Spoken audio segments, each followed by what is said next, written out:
Assalamu alaikum, урматтуу мекендештер, урматтуу бир туугандар. Арбаңыздар. Ыйманчыкты бул жерге коюп коюп каякта жүрөсүздөр экен? Так, эмне кылып атасыздар? Бала тамак жасап атасызбы? Как раз жакшы болуптур да. Урматтуу мекендештер. Мына ыйман бала, кичинекей наристе. Не жеп, кантип тамактан, кантип оокат жеп атат деген суроо көңүлдү жаралып атса керек. Эми бала багып жүргөндөр түшүнөт. Кандай кылып не тамак берип атканын. Бага электер, мисалы мага ошогондор түшүнбөсө керек. Келиңиздер, ыйман кандай оокат менен чоңоюп атканын азыр биз сиздерге мындай айтып кетеличи. Дамира айым, азыр эмне кылып атасыз ошондо? Суну муздатып атам, кипятокто бираз. Эмнеге? Өтө ысык кылсам, бандай камырга окшоп башкача неме болуп калат. Эме балага смесь жасап атасызбы азыр? Ошону айтпаймынбы итогу. Так, бул смести эмеден алып чыктыңар беле? Больницаданбы? Туратбеков, ушу фамилиясы жазылып турганына караганда. Так. Көрүп атасыздар туугандар? Больницадан бир жумалык оокат ашында мынтип камдап даярдап жөнөткөн. Так, многу азыр тамак даярдалат да, бул канча грамм? Бул 120 граммдык. 120 граммбы? Бир даярдаганда канча грамм даярдалыш керек? 90-120 даярдайбыз. Анан буну канча маал жейт, мисалы ошол 90 грамм или 100 грамм болгон болсо? Кээде ар 3 саат сайын болуп калат, кээде тез болуп калат.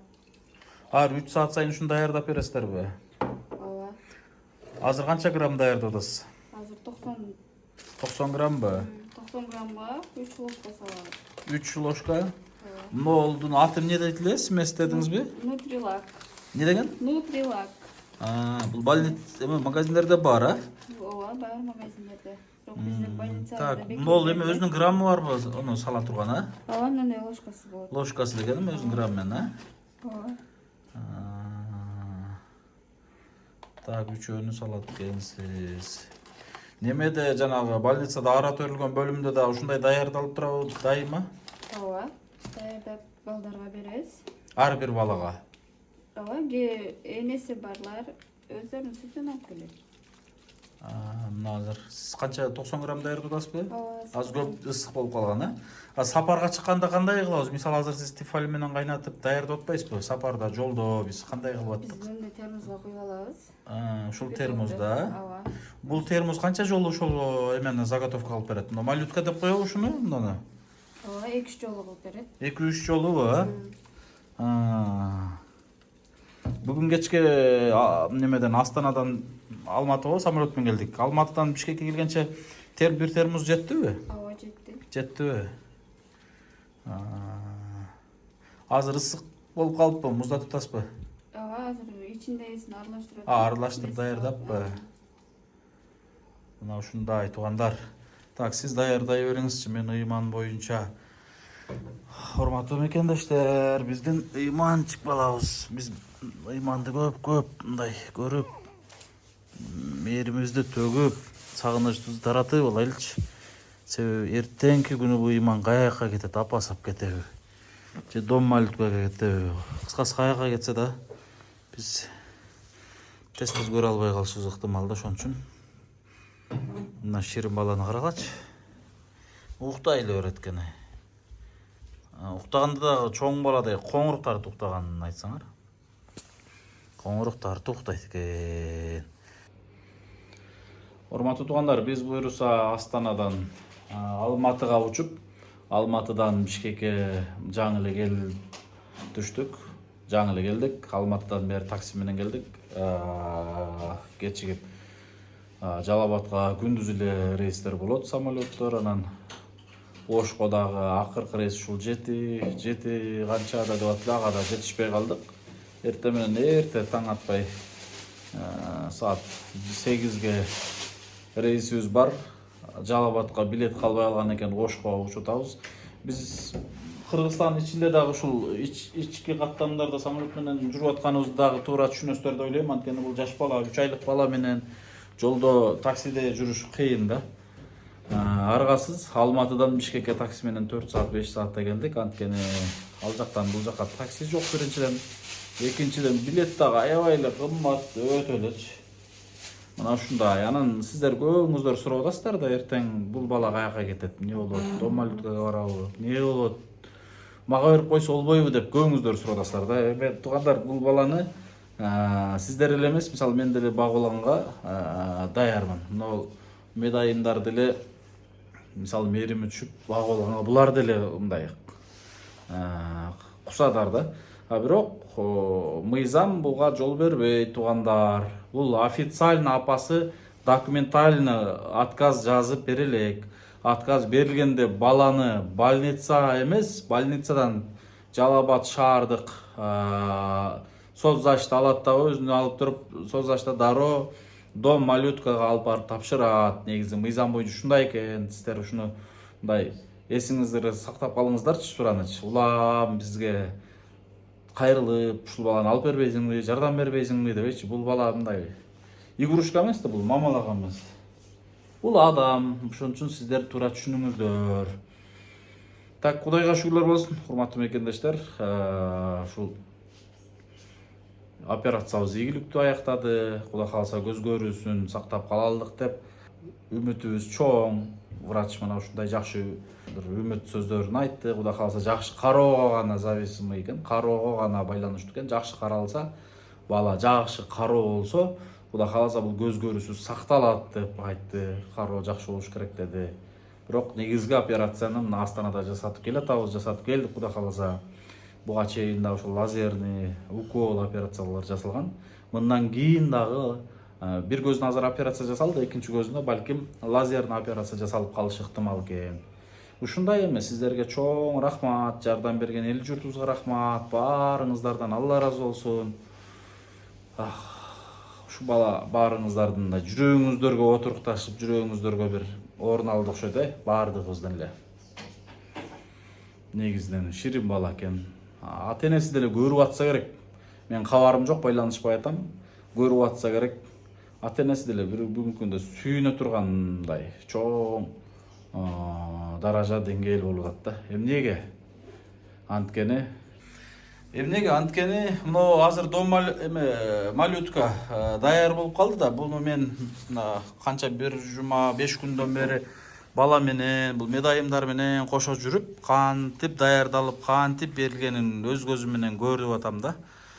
Түнкү саат 3-тө, 2-де туруп алып деле ушинтип даярдап беришет экен да. Анан аябай бир бунун чоң мээнетине мындай баа жеткисе экен да. Бул медайымдар айрыкча ыймандын карап аткан ушул эжекелерден Алла ыраазы болсун. Азыр сапарда жүрүп, курсак аш деп мына тамагын даярдап берип аткан учур. Так. Азыр канча грамм даярдадыңыз? 90. 90. Жолдо келатып канча жолу тамактанды? Жолдо келатып 2 жолу. 2 жолу? 2 жолу. 190 нечти, 120 грамм нечти. Сиз ушу бир даярдагандачы бардыгын толугу менен тамактанып жеп эме кыла алабы? Ичип дейсизби? Түгөт алат дейсизби? Ооба, кээде ашып калат. Кээде ашып калабы? 20 грамм, 10 граммдай. Айжамал эже. Жайгашып алдыңыз окшойт да, телефонуңузду бир аз пасыраак кылып келсеңиз. Сиздин дагы акыркы биздин бир акыркы интервьюларыбыздан бири болуп атат. Анткени эртең вторник күнү бала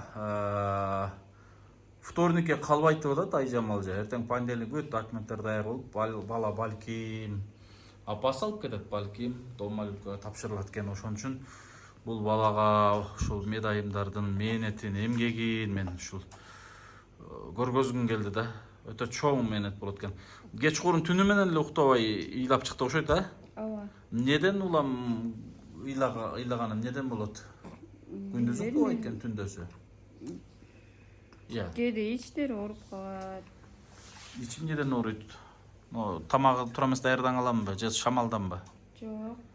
Казакстанда баары суусу биздин өзүбүздүкүндөй эмес го. Судан болду да, чындап эле. Шорурак суу болду да, тамак даярдаганда. Ошол сууну жактырбай аттыбы? Ошентип ошойт. Ана ого, иманды каралачы, жөн эле. Окмуш. Жөн эле. Бала ушинтип чоңоюп атат да, кыскасы. Канча айлык болуп калды? Эртең 10-унда 4 ай болот. 4 айлык болду төрөлгөнүнө. Ровно мына эртең 10-унда. Ооба, Кудай кааласа. Сиздерге канча айлыгында келди эле? 1 айлыгында эле келди эле? Жок, бизге 1 айга жетпей эле. Жетпей эле келгенби? Анда сиздерде 3 айдан ашык убакыт болуптур да. Ооба. 3 айдан бери бул баланы мындай көз алдыңызда элесиңизде бар экен да. Ооба. 3 айдан бери карап келесиздер. Ооба. Сиз ал жерде күндүзгү бөлүмүндөсүзбү? Ооба, күндүзгүдөн. Кеч курунку сменда ким болот? Бизде көптөн медсестралар бар. Негизинен канча ал жерде жумушчулар эмелер бар? Ара төрөлгөн бөлүмүндө. Бир 15-18дей го. 15-18дей? Күнгө түнгө бөлүнүп эме кыласыздар. Эми көбүнчөсү бул балага кимдин мээрими түштү? Ошол жерде. Баарыбыз эле бирдей эле карап аттык бул баланы. Күнү түнү, түндү түндөбөй, күндү күндөбөй. Ооба. Жакшы көрүп, мындай баягы жетекчиңиздер ошол жерде заведующий Айгүл эже да айтып атты, биздин медайымдар өзүнүн баласындай мээрим төгүп жакшы көрүп карап атты депчи. Негизи мындай, сиз ал жерде канчадан бери иштейсиз? Ага уже быйыл 2-жыл кетти. 2 жылдын ичинде, мейли узак жылды айтпайын, 2 жылдын ичинде ушундай ата-энеси ал жерге таштап же бага албай, ушундай ыймандын тагдырындай бала болгонбу? Жок, мен көрбөдүм. Көрбөдүңүз. Бул биринчи. Ушу болгондо мына жаш медайым экенсиз, кандай бир сезимдер болду сизде? Өзүм баламдай эле кабыл алып жакшы көрүп эме кылдым. Жо мындай бала ал жерде энесиз чоңоюп атканына кандай мындай эме болду сиздерде? Ал жерде энесиз чоңоюп атты, сиздер эне катары жүрүп аттыңыздар. Кантип эле ушинтип болушу мүмкүн деген мындай эмелер болуп аттыбы, сезимдер? Болот да, ооба. Ушундай болобу депчи. Ооба. Ушундай туугандар, айрыкча ыймандын ата-энеси караңыздар, мына медайымдардын эмгеги, мээнетин караңыздар. Мен азыр бул даярдап берген оңой эле даярдагандай кылып мындай видеого түштү да, бирок мээнет өтө чоң экен да. Ар канча саат сайын бул тамакты даярдап беребиз дедиңиз? Ар 3 саат сайын. Ар 3 саат сайын. Сага чыйлап калганда даярдап беребиз, 3 саатка жетпей калат. Бул өз негизи потребование. 3 саатка жетпей дагы тамактанып калабы анда? Ошондой. Ыймандын мындай тамактануусу жакшы экен, Ооба, жакшы, жакшы. Мына ушундай туугандар, мекендештер, ыйманды мен деле жакшы көрүп карагым келет, бирок колуман келбейт экен, ачыгын айтканда. Бала караш өтө кыйын экен. Кече күнү жарым саат, 1 сааттай эжелер больница эмеге магазинге чыгып кеткенде карай калам деп, жаш баланы караш өтө кыйын экен. Бирок ушул карап аткан медайымдарга Алла разы болсун дейт элем да. Өтө чоң мээнет. Мен булар баягы билинбеген өздөрүнүн жумушу деп көргөн менен сырттагы адамга өтө оор эле көрүнүп аткан да. Көздү жумуп алып соруп атат го чиркен. Ыйман, бир ыймандын тагдырын көрүп ыйлагың келсе бир. Кыскасы ушундай туугандар, көрдүңүздөр, бала кантип чоңоюп атканын. Бала ушул тамак менен чоңоюп атат да. Баягы ким бирөө айткандай, бул эне уузун, эне сүтүн көрбөгөн бала да, такыр көргөн жок. Баягы биринчи төрөлгөндө, узоо деп коебу, биринчи төрөлгөндө эненин 3 күндүк сүтүн эмсе, мына ошол 3 күндүк сүтүндө өтө чоң бир бала болгон мээрим, өтө чоң баягындай энелик мээрим, адамдык, баардык нерсе ошол 3 күндүк эмеде болот экен да, бирок ошол 3 күндүк сүттү да эмбеди да бул балачы. Ыйман, Кудай калса келечекте президент болосун деген үмүтүбүз бар. Кайсы көзүнө жасалды деп атсаңыздар өт? Мына сол көзүнө жасалды, Ооба. Нол көзүнө, Ооба. кичине мына эме болуп калыптыр, мынакей карайыпчы. Операциядан баягы чыкканда эртеси берди колуңузга? Операциядан кийин 1 сутка өздөрүндө жатты, андан Талата жаныма берди. Эртеси берди. Эртеси ыйладыбы? Ооба. Ошол операциядан чыккандан эле уже 2 сааттан кийин эле ыйлап эме кылды. Ыйлап баштадыбы? Ооба. Түнү менен уктаган жок. Ооба. Мына операция болгон жери оорутгандар да. Ооба. Ошол. Негизи Астанада больницада кандай кароо жакшы эле экен? Ал жакта кароосу жакшы экен, өтө. Тамак аштары, жылуулугу. Ооба, жылуу экен, тамак аштары жакшы, өтө жакшы карашты. Анан дарыгерлердин мамилесичи? Дарыгерлердин мамилеси силер коноксуңар деп жакшы мамиле кылып атышты, баардыгы. Конок деппи?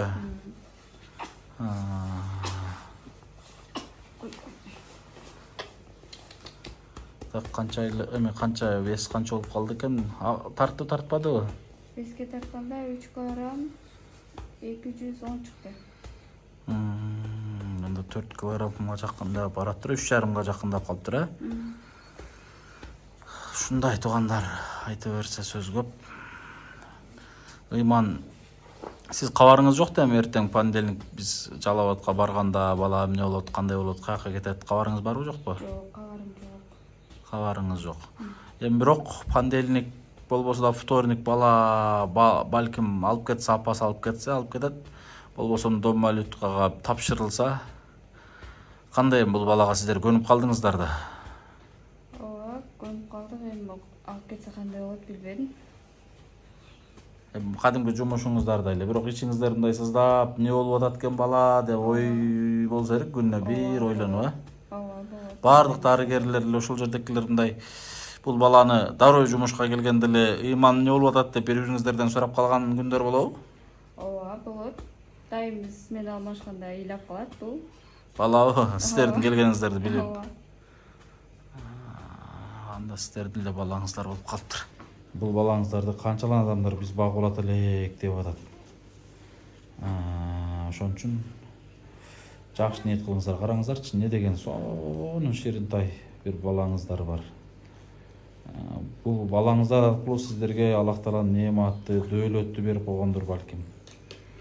Бир үйдө бир адам аркылуу Аллах Таала рызкысын берип коет ошол үйдөгү жалпы үй бүлөлөргө, ошол жердеги бир туугандарга. Балким сиздердин үйүңүздөрдөгү чоң бир рызкы ушул ыйман аркылуудур балким. Ошон үчүн карабасын, көз тийбесин, машалла деп коюңуздар. Мейлиңиздер анда эмесе. Жакшы эс алыңыздар, эртең Жалал Абадка чыгабыз. Айжамал жеден дагы эме кылсам жол жүрүп чарчап келип кирип жайгашып жатып алыптыр. Ушундай тынч болуңуздар анда эмесе.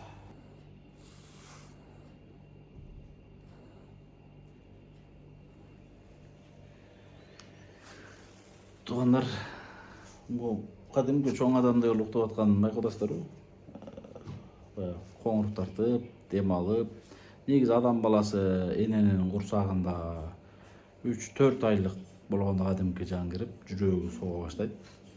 Бул бала кичинекей болгону менен жүрөгү согуп, жашоо менен күрөшүп атат да. Алла Таала кадыр зат да, туугандар. Аллах Таала айтат го, алымдар айтат. Ар бир пенденин рызкысын бул жарыкчылыкка жарала электе эле эненин курсагында болгондо эле рызкысын жазып коет депчи.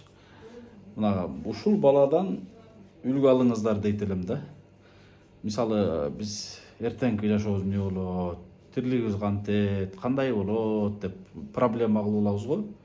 Мына көрүп атасыздарбы, ыймандын эч кимиси азыр жанында жок болсо деле рызкысын кенен чачып койгон үчүн мына бала ден соолук менен күрөшүп атат да. Алла Таала ушул рызкысын тагдырын ушундай кылып жазып койгон экен. Бир тур Алматыга барып көргүм келип атат, бир тур Бишкек, мына кечээ күнү Астанага барып операция болуп келди. Бир эмес, 3-4 адамдын кароосунда болуп атат. Бир көз дарыгери, бир медайым, биз дегендей кыйратпасак деле, кыскасы мына ушинтип ушунча адамдардын кароосунда болуп атат. Казакстанда дагы ушул больницадагы дарыгерлердин ушундай мээриминде кароосунда болду. Ушундай бул бала бир дөөлөттүү бала экен чындыгында. Аллах Таала ушул бала аркылуу өлкөбүзгө, мекенибизге жана ушул балага жардам берген жалпы эл журтубузга неаматын, кенен бере берсин, рызкысын чача берсин, жакшылыгын аябасын, баарыңыздарга Аллах таалам эки дүйнө ыраазы болсун. Ушундай жакшылыктарда жарышып жүрө бериңиздер дейт элем. Анан балалуу электерге бала берсин, уулу жокторго уул берсин, кызы жокторго кыз берсин.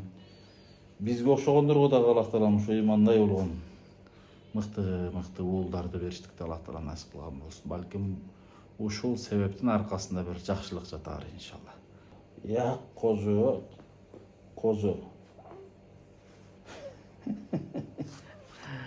Ушундай. Урматтуу туугандар, азыр мен эжелерге бул баланын тагдырына окшогон биз ушул жумушта жүрүп көп эмелерди көрдүк го, ошону айтып берип отурсам таң калып атат. Эсиңиздердеби, ошто бетон гаражда жашаган Раджап ажы чоң атабыз бар эле. Раджап ажы чоң атабыз төрөлгөндө 2 айлы гана жетпей апасы кайтыш болуп кетет да. Апасы кайтыш болуп кетип, абабыз азыр Баткенге эмеге Тажикстанга карап калды, мурда Кыргызстанга карап турган Алайдан ары Мургап деген жер. Ошол жерде балдар үйүндө калып кетет чоң атабыз. Ошол жерде мыкты тарбиялып, ошол жер орусча балдар үйү болот экен да. Орус тилдерин өздөштүрүп, мыкты окуп, ошол жерден жетип чоңоюп, анан ошол жерден мындай билим алып дегендей кызматтарга чейин жетип, девин начальник чейин жетет. Раджап ажы чоң Алайдагы баягы Оштогу келечек базардын артында жашаган раматтылык өтүп кетти. Ошол чоң атабыздын тагдыры ушул ыймандыкындай эле туугандар. Ошол чоң атабыз дагы эң чоң бир маселеси, алган аялынын 2 кызы болот эле да, 2 өгөй кыз. Ошол 2 кыздын бирисинин дагы бир баласы кыз болот да, өгөй небереси. Өгөй небереси кийинки алыска айылга барып, борошон, шамал, каарда барып мектепке окуп келишкен да. Ошол неберем, өгөй неберем үшүп, борошон, шамалда, каарда калып кетпесин деп, ошол неберesi үчүн Борборго, Фрунзеге келип, ушул министрликке чейин кирип, ошол айылына мектеп салат экен. Бир өгөй неберesi үчүн караңыздарчы. Ошондой мыкты киши болгон да. Ошол чоң атабызга да 5 жылдай кызмат кылдык. Мына ыймандын да тагдыры ошого окшошуп келатат десем жаңылышпайм да. Бирок бул ыймандын ата-энеси бар да. Ал чоң атабыздын ата-энеси жок, ошол тагдыр турмушту көргөн да. Журналисттер келип чоң атанын баягы эмесин сурап калат экен да, башыңыздан өткөн нерселерди айтып бериңчи. Бирде айтып отурса бир журналист сурап атат экен, суроолоруна жооп берип отурса журналист кызы ыйлап атат экен да. Ай кызым, эмне болду ыйлап атасың десе, кантип ошол күндөргө чыдап кандай кылдыңыз эле деп журналист шооктой ыйлап атса, чоң ата айтат экен. Ай кызым, мен ошол тагдырды башыман өткөргөн, мен ыйлаган эмесмин, сен угуп алып эмне ыйлап атасың деген экен да. Ансыңарындай эч кимдин тагдырына башына мындай оор сыноо салбасын дейт элек. Бирок ыйман, Кудайга шүгүр, заман бап, өнүккөн жашоодо жашап атат. Келечеги кең бала болот бул бала, көрөсүздөр.